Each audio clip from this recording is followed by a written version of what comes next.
Yes guys, ito ngayon magpapalit ako ng 10 grams na fly ball. Yan, papalitan ko yung stock. Yan, 15 grams lang yung stock guys. Ang hirap tanggalin ng isang kamay. Yan, tinanggal ko na. Yan yung stock niya guys. 15 grams yan. Sa Honda Click B3. Yan, ito yung ikakabit natin na fly ball 10 grams MHR. Ano kayang resulta nito?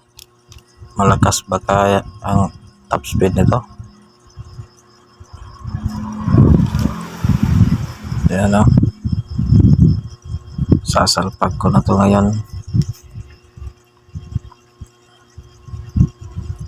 Mas malaki yung 10 grams kaysa 15 grams.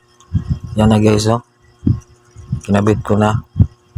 Sasalpak natin. Yan. Kabit. Tapos ko nang may kabit. Abangan nyo na lang ang resulta nito. Anong performance ng 10 grams. Stock na lahat yan.